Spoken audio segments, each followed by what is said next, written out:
Okay, going. Bob Seitz, welcome to Songcraft. First time, this guy's been to the Keynote for months now, at least.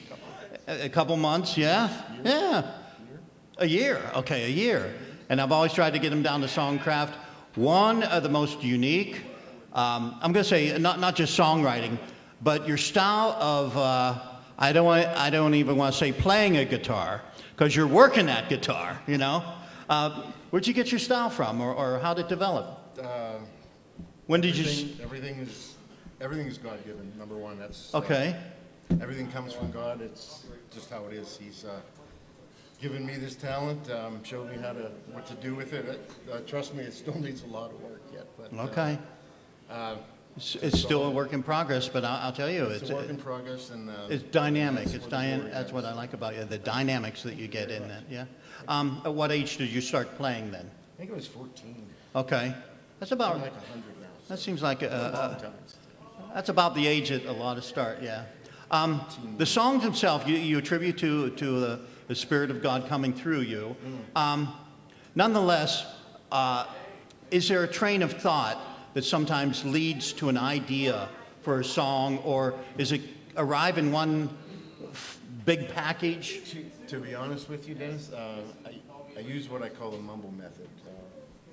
I know what that is. I know what that is. You know, there's several people that actually know. Yeah, I know that. You mumble until they sound like something. If I like a pattern, a guitar pattern, I'll just mumble words, whatever they may be. And I have complete songs that are still mumbled still. Yeah, you know. Yeah. And you know, you key on a verse and you'll key on a line, and then that's where it builds from. So it's definitely it's a work, but you know, it's a fun work. But you don't perform it, am I right, until it's solid words, right? Yeah. Everything. No, nothing. Nobody hears anything that's right. Okay. I hear a lot of different influences, but are there some standout influences that you found yourself, picking up and?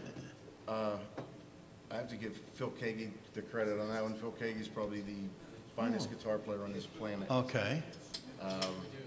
I love his style. I love his feel, and I picked up a lot from him.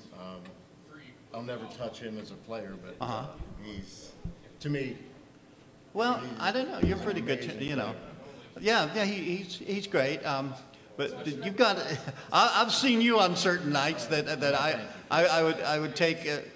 I don't know whose money I'd take on the bet of who was better. Really? Trust me. Okay. I'd even help you on that one. Some of the songs also sound very personal. There's one you do that is about heartbreak. I'm sorry, I don't remember exactly what the yeah. Well, okay. There's one really slow one that really is heart-wrenching. And does it come from personal experience, might I ask? Yes. Okay. We don't have to go into details. No. Yes, we do. Yes, we do. No, yes, absolutely. You've been through. There's a lot that comes from real life. There's a lot that just comes. I can't even figure out where it comes from. But I can't even say the majority comes from real life.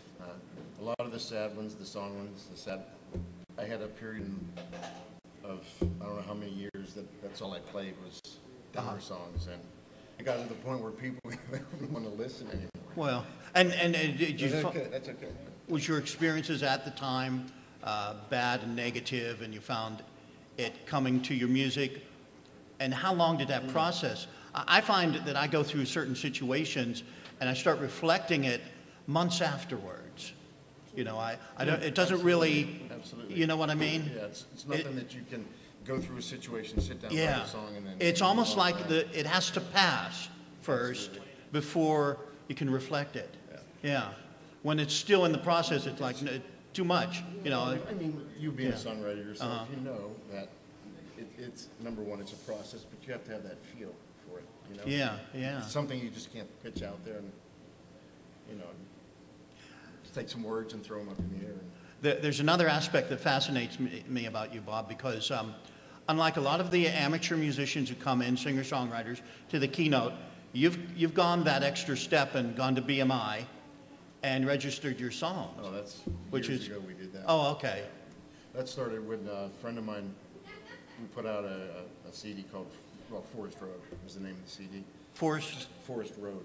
Forest Road, okay. And that was the name of the band at the time. And, we put out a CD. Then that's kind of where that grew from. Okay. So. Is it still for sale anywhere? Yeah, actually. Yeah. I might have a moldy copy sitting around. Oh, I'd love to hear it. Yeah. Did you do all the production values? Because I'm so used to seeing you one person, one guitar. Yeah, actually, there was only 3 of us. Okay, still. So that must be a big sound. Just, yeah. No, well, yeah, for 3 people, yeah. Sure. So yeah, it was nice. It was fun to do. It was a long time in doing. Were the songs a little different? Yes. Oh, okay. Yes. Very more pop or acoustic based, more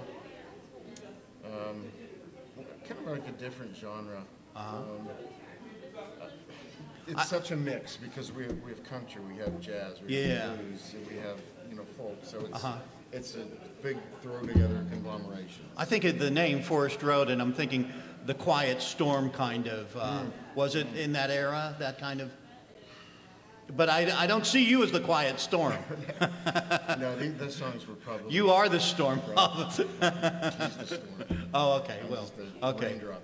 You're the rain. But no, it was a culmination of a period of years. So. Okay. Yeah. So, yeah, we finally got it together and patted ourselves in the back. Said it's time to move on. So. I thought I just knew, listening to you, this guy has a musical history. You didn't just arrive and suddenly there it is. I mean, but it's a process, and it is a process. And what you've got here is just amazing. Now you have one more song for us, and we're going to try to balance the sound a little more. Okay. You said before you did your set you weren't sure what you were going to do until you started doing it. Pretty much. Do you have an idea now, or should we introduce it that way? I'll do one for the Lord, absolutely. Okay. So the title is?